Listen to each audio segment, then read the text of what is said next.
मेरे नेम है गोजो और मैं आज आपको मोमेंट का chapter 4 in the kingdom of fools सीखना वाला हूँ बहुत ही सिंपल तरीके से। यह कहानी इन द किंगडम ऑफ फूल्स मूर्खों के राज्य में का हिंदी अनुवाद है। मूर्खों के राज्य में मूर्ख इतने खतरनाक होते हैं कि केवल बहुत बुद्धिमान लोग ही उनसे निपट सकते हैं। इस कहानी में मूर्ख कौन हैं? उनके साथ क्या होता है? मूर्खों के राज्य में राजा और मंत्री दोनों ही मूर्ख थे। वे नहीं चाहते थे कि उनका राज्य दूसरे राज्यों की तरह चले, इसलिए उन्होंने दिन और रात को आपस में बदल देने का फैसला किया। उन्होंने आदेश दिया कि सब लोग रात में जागें, अपने खेतों में काम करें, व्यापार चलाएं और सूरज निकलते ही सो जाए। जो कोई भी इस नियम की अवहेलना करेगा, उसे मौत की सजा दी जाएगी। लोग डर के मारे वैसा ही करने लगे। राजा और मंत्री अपने इस प्रयोग की सफलता से बहुत प्रसन्न थे। एक दिन एक गुरु और उसका शिष्य उस नगर में पहुंचे। वह बहुत सुंदर शहर था। दोपहर का समय था, लेकिन सड़कों पर कोई भी दिखाई नहीं दे रहा था। सब लोग सो रहे थे, यहां तक कि जानवरों को भी दिन में सोने के लिए सिखा दिया गया था। गुरु और शिष्य यह देखकर हैरान रह गए। शाम होने तक वे शहर में घूमते रहे। जैसे ही सूरज ढला, पूरा शहर जाग उठा और अपनी रात की दिनचर्या में लग गया। अब दोनों भूखे थे। उन्होंने कुछ खाने का सामान खरीदने का सोचा। दुकानों पर जाकर जब उन्होंने देखा, तो उन्हें बड़ी हैरानी हुई। हर चीज की एक ही कीमत थी। चाहे चावल का एक माप हो या केले का एक गुच्छा, हर चीज की कीमत एक दुड्डू थी। गुरु और शिष्य बहुत खुश हुए। उन्होंने खाना खरीदा, पकाया और खाया। खाना खाने के बाद गुरु ने कहा, यह मूर्खों का राज्य है। यहां रहना हमारे लिए अच्छा नहीं होगा। चलो, यहां से चलते हैं। लेकिन शिष्य वहां से जाना नहीं चाहता था। उसने कहा, यहां तो सब कुछ सस्ता है। मुझे तो यहीं रहना है। अच्छा और सस्ता खाना मिल रहा है। गुरु ने समझाया, यहां सब कुछ सस्ता जरूर है, लेकिन यह मूर्खों का राज्य है। यहां रहना खतरनाक है। वे सब मूर्ख हैं। यह सब ज्यादा दिन नहीं चलेगा और तुम नहीं जान सकते कि वे आगे क्या करेंगे। लेकिन शिष्य गुरु की बात नहीं मानना चाहता था। वह वहां रहना चाहता था। अंत में गुरु ने हार मान ली और कहा, जो तुम्हें करना है, करो। मैं जा रहा हूं। और वह वहां से चला गया। शिष्य वहीं रह गया। रोज जी भरकर केला, घी, चावल और गेहूं खाता और सड़क के किनारे वाले पवित्र बैल की तरह मोटा हो गया। एक दिन एक चोर एक अमीर व्यापारी के घर में घुस गया। उसने दीवार में एक छेद किया और अंदर चला गया। जैसे ही वह अपना माल लेकर बाहर निकलने लगा, पुरानी दीवार गिर गई और उसके सिर पर आ गिरी, जिससे उसकी वहीं मौत हो गई। उसका भाई राजा के पास गया और शिकायत की, महाराज, मेरा भाई तो अपना पुराना काम कर रहा था। चोर जब व्यापारी आया, राजा ने उससे प्रश्न किया, तुम्हारा नाम क्या है? फलां फलां महाराज। क्या तुम घर पर थे जब वह आदमी तुम्हारे घर में चोरी करने आया? हाँ महाराज। वह घर में घुसा और दीवार कमजोर थी। वह गिर गई और उस पर दीवार गिरने से वह मर गया। अभियुक्त दोषी है। तुम्हारी दीवार ने इस आदमी के भाई की हत्या कर दी। तुमने एक व्यक्ति की हत्या की है। हमें तुम्हें दंड देना होगा। महाराज, असहाय व्यापारी बोला, मैंने वह दीवार नहीं बनाई। यह दीवार तो उस आदमी ने बनाई थी जिसने इसे गलत तरीके से बनाया। असली गलती उसकी है। आपको उसे सजा देनी चाहिए। वह कौन है? महाराज, ये दीवार मेरे पिता के समय की बनी हुई है। मैं उस आदमी को जानता हूं। वह अब बूढ़ा हो गया है। पास ही रहता है। राजा ने सिपाहियों को भेजकर उस राजमिस्त्री को बुलाया जो दीवार बना चुका था। वे उसे बांधकर दरबार में ले आए। राजा ने पूछा, अरे क्या तुमने इस आदमी के पिता के समय यह दीवार बनाई थी? हाँ महाराज, मैंने ही बनाई थी। ये कैसी दीवार बनाई थी तुमने? ये गिरकर एक गरीब आदमी को मार देती है। तुमने हत्या की है। तुम्हें मृत्यु दंड दिया जाएगा। राजा आदेश देने ही वाला था कि गरीब राजमिस्त्री गिड़गिड़ाया, महाराज, मेरी बात सुन लीजिए, फिर जो चाहें सजा दें। सच है कि मैंने दीवार बनाई थी, पर मेरा ध्यान काम पर नहीं था। मुझे एक नाचने वाली लड़की याद है जो उस गली में दिन भर अपने पायल झनकाती चलती रहती थी। मेरा मन भटक गया और मैं दीवार ठीक से नहीं बना सका। महाराज, उस नाचने वाली को बुलाइए। मैं उसे जानता हूं। वह यहीं पास में रहती है। राजा ने कहा, ठीक है, मामला और गहराता जा रहा है। ऐसे जटिल मामलों का निर्णय करना आसान नहीं है। उस नाचने वाली को बुलाओ, जहां कहीं भी वह हो। नाचने वाली, जो अब बूढ़ी औरत बन चुकी थी, कांपते हुए दरबार में आई।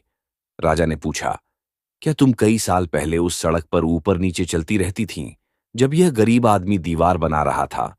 क्या तुमने उसे देखा था? हाँ महाराज, मुझे सब याद है। तो तुम ऊपर नीचे चलती थीं, पायल बजाती थीं। तुम जवान थीं और तुमने इस गरीब को भटकाया, इसलिए उसने खराब दीवार बनाई। वह दीवार एक गरीब चोर पर गिर गई और उसकी मौत हो गई। राजा ने कहा, तुमने एक निर्दोष आदमी को मार डाला है। तुम्हें इसकी सजा मिलनी चाहिए। वह नाचने वाली स्त्री कुछ पल सोचती रही और बोली, महाराज, ठहरिए। अब मुझे याद आ गया कि मैं उस सड़क पर बार बार क्यों घूम रही थी। मैंने सुनार गोल्डस्मिथ को कुछ सोना दिया था ताकि वह मेरे लिए गहने बना दे, लेकिन वह बड़ा आलसी और चालाक आदमी था। वह बहाने बनाता रहा, कहता, अभी देता हूं, थोड़ी देर में देता हूं, और इसी तरह पूरे दिन निकाल देता। उसने मुझे अपने घर कई बार बुलाया। मैं उसके घर एक दर्जन बार ऊपर नीचे गई थी। तभी इस राजमिस्त्री ब्रिकलेयर ने मुझे देखा। तो महाराज, मेरी गलती नहीं है, ये सब उस निकम्मे सुनार की गलती है। राजा ने कहा, बेचारी, वह बिल्कुल सही कह रही है। राजा ने सबूतों पर विचार किया और कहा, अब हमें असली अपराधी मिल गया है, सुनार। उसे तुरंत बुलाओ। राजा के सिपाही सुनार को ढूंढने निकले। वह अपने दुकान के कोने में छिपा हुआ था। जब उसने अपने ऊपर आरोप सुना तो उसने भी अपनी सफाई दी। महाराज, उसने कहा, मैं एक गरीब सुनार हूं।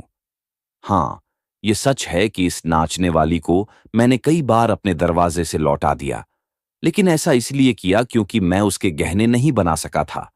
पहले मुझे एक अमीर व्यापारी के गहने बनाने थे। उनके घर में शादी थी और वे लोग इंतजार नहीं कर सकते थे। आप तो जानते हैं अमीर लोग कितने अधीर होते हैं। राजा ने पूछा, वह कौन अमीर व्यापारी है जिसने तुम्हें इस गरीब स्त्री के गहने बनाने से रोका, जिसके कारण यह बार बार तुम्हारे घर आती रही, जिससे यह राजमिस्त्री ध्यान भटक गया, उसकी दीवार गिर गई और एक गरीब आदमी की मौत हो गई? सुनार ने व्यापारी का नाम बताया और वह कोई और नहीं बल्कि उसी घर का असली मालिक था जिसकी दीवार गिर गई थी। अब न्याय पूरा हो गया। राजा ने सोचा। मामला फिर से व्यापारी तक लौट आया था। जब व्यापारी को जबरदस्ती दरबार में लाया गया तो वह रोने लगा। यह मैंने नहीं किया, मेरे पिता ने ही गहनों का ऑर्डर दिया था। वह अब मर चुके हैं, मैं निर्दोष हूं। लेकिन राजा ने अपने मंत्री से सलाह की और दृढ़ता से फैसला सुनाया। यह सच है कि तुम्हारे पिता ही असली अपराधी थे। वह मर चुके हैं, लेकिन किसी को उनकी जगह सजा तो मिलनी ही चाहिए। तुमने अपने उस अपराधी पिता से सब कुछ विरासत में पाया है, उसकी दौलत भी और उसके पाप भी। जब मैंने तुम्हें पहली बार देखा था, तभी जान गया था कि इस भयानक अपराध की जड़ में तुम ही हो। तुम्हें मरना ही होगा। और राजा ने आदेश दिया कि एक नया खूंटा, फांसी का खंभा बनाया जाए ताकि व्यापारी को उस पर चढ़ाया जा सके। जब नौकरों ने खूंटे को तेज किया और उसे तैयार किया, तो मंत्री को यह चिंता हुई कि व्यापारी बहुत दुबला है और खूंटे पर ठीक से चढ़ नहीं पाएगा।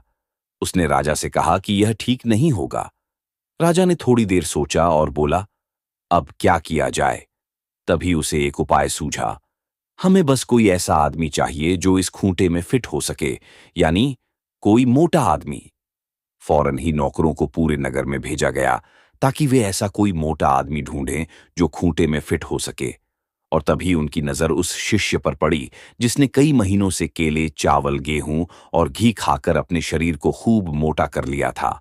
मैंने क्या गलत किया है? मैं निर्दोष हूं। मैं तो एक सन्यासी हूं, उसने चिल्लाकर कहा।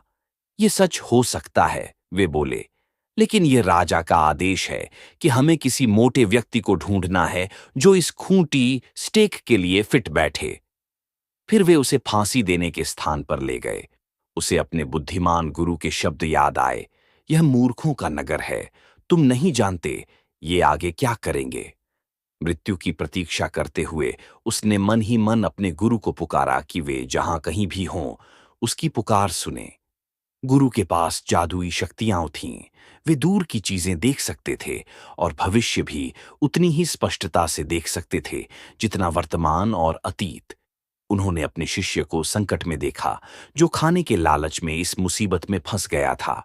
गुरु तुरंत वहां पहुंच गए अपने शिष्य को बचाने के लिए।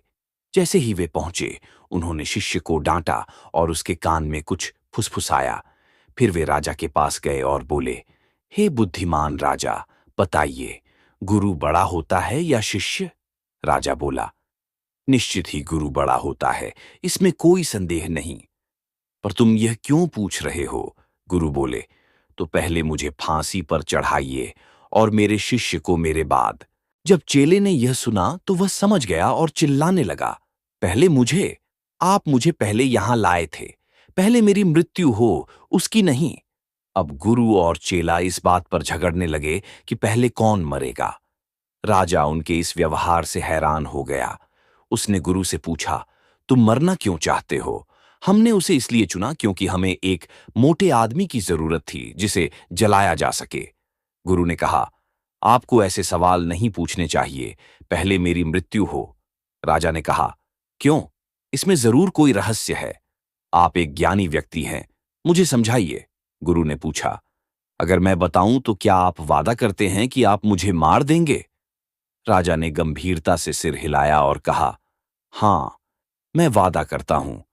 गुरु उसे सेवकों से दूर ले गया और धीरे से बोला, क्या तुम जानते हो कि हम दोनों अभी मरना क्यों चाहते हैं? हम पूरी दुनिया घूम चुके हैं, लेकिन ऐसा शहर या ऐसा राजा कहीं नहीं देखा। वह जो लकड़ी की सलीब है, वह न्याय के देवता की सलीब है। यह नई है, इस पर अब तक किसी अपराधी को नहीं मारा गया।